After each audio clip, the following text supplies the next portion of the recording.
আসসালামু আলাইকুম। CV writing টেকনিকের চতুর্থ পর্বে আপনাদের সবাইকে স্বাগত জানাচ্ছি। এর আগে আমি 3টা ভিডিও করেছি সিভি রাইটিং টেকনিক সম্পর্কে। যারা 3টা ভিডিও দেখেছেন আশা করি সিভি রাইটিং সম্পর্কে বেশ কিছু ধারণা আপনারা পেয়েছেন। আজকের পর্বেও আমি আরেকটি নতুন বিষয় নিয়ে আলোচনা করব, সিভি রাইটিংয়ের একটা গুরুত্বপূর্ণ অংশ। আপনারা খেয়াল করে দেখবেন যে অনেক সময় জব সার্কুলারে রেফারেন্স চাওয়া হয়। এই রেফারেন্স দিতে গিয়ে আমরা অনেক সময় ভুল করে ফেলি অথবা সঠিকভাবে আমরা রেফারেন্সটা ব্যবহার করি না। রেফারেন্স বলতে বোঝায় যে এমন কিছু ব্যক্তিকে যারা আপনার সম্পর্কে ভালো বলবে, আপনার দক্ষতাকে তারা সাপোর্ট করবে। তারা কারা? এই রেফারেন্স নির্বাচনেও কিন্তু আমরা ভুল করি। রেফারেন্স কখনোই আপনার পরিবারের সদস্য হবে না বা আপনার খুব কাছের কেউ হবে না। রেফারেন্স হবে আপনার পরিবারের বাইরের কেউ। তিনি হতে পারেন আপনার বিশ্ববিদ্যালয়ের শিক্ষক, হতে পারেন আপনার কোম্পানির সুপারভাইজার, হতে পারেন বড় কোনো প্রতিষ্ঠানের সিনিয়র কেউ, যিনি আপনার সম্পর্কে ভালোভাবে জানেন। আপনার সম্পর্কে জানেন না, আপনার সম্পর্কে কিছু বলতে পারেন না, এমন কেউ কিন্তু আপনার রেফারি হবে না। অথবা আপনার পরিবারের ঘনিষ্ঠ কোনো সদস্যও কিন্তু আপনার রেফারি হবে না। আপনার বাবা, আপনার ভাই, আপনার খুব ঘনিষ্ঠ কেউ, তারা কিন্তু আপনার বন্ধু বান্ধব হতে পারে, যারা আপনার সম্পর্কে ভালো বলবে। তাদের নাম আপনি রেফারি হিসেবে উল্লেখ করবেন। কখনো কখনো 2 জন বা 3 জন রেফারির নাম উল্লেখ করতে হয়।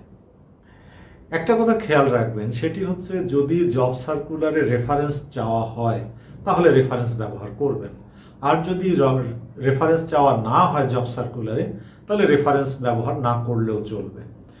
অথবা আপনি লিখে দিতে পারেন রেফারির অংশে বা রেফারেন্সের অংশে যে অ্যাভেলেবল অন রিকোয়েস্ট, অর্থাৎ যদি রিক্রুটার কোনো রেফারেন্স চায় তাহলে আপনি রেফারেন্স দিতে পারবেন।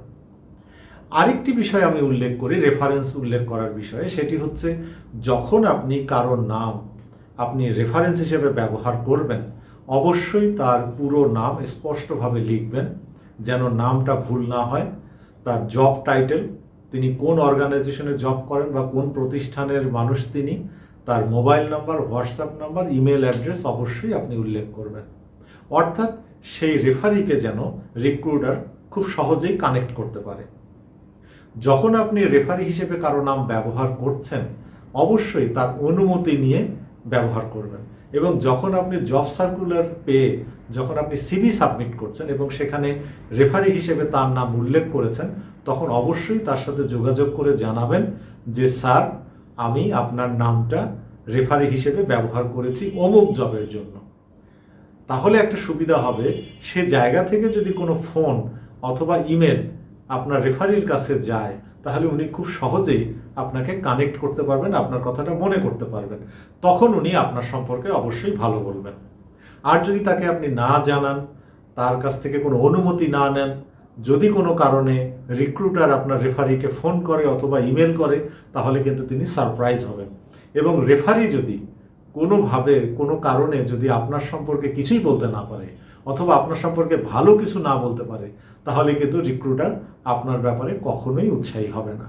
এবং এমনও হতে পারে যে রেফারি আপনার সম্পর্কে ভালো বলতে পারছে না, আপনার রেফারেন্স আপনাকে চিনে না বা আপনার সম্পর্কে কিছু বললো না, আপনাকে প্রমোট করলো না, তাহলে এমনও হতে পারে রিক্রুটার আপনাকে জবের জন্য সিলেক্ট করবে না।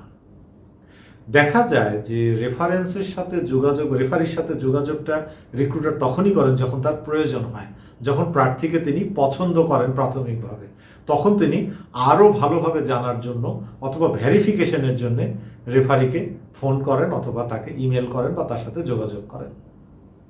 সুতরাং আপনারা যারা সিভি লিখছেন, সিভি রাইটিং টেকনিকে এই বিষয়টা অবশ্যই গুরুত্বের সাথে খেয়াল করবেন। এবং রেফারির নাম যদি আপনি ব্যবহার করেন, অনুমতি নেবেন এবং এমন মানুষের নাম ব্যবহার করবেন যিনি সমাজে পরিচিত এবং যার নাম এবং ডেজিগনেশন দেখলে রিক্রুটার পছন্দ করবেন এবং তিনিও আগ্রহের সাথে রেফারির সাথে কথা বলবেন আপনার বিষয়ে। এবং আপনার সম্পর্কে যখন একটা ভালো কথা তার কাছ থেকে আসবে, সেটা আপনার জব পাওয়ার ক্ষেত্রে অনেক বেশি সহায়ক হবে। আজকে এই পর্যন্তই। পরবর্তী ভিডিওতে নতুন আরেকটি বিষয় নিয়ে আলোচনা করব, সিভি রাইটিং টেকনিকের।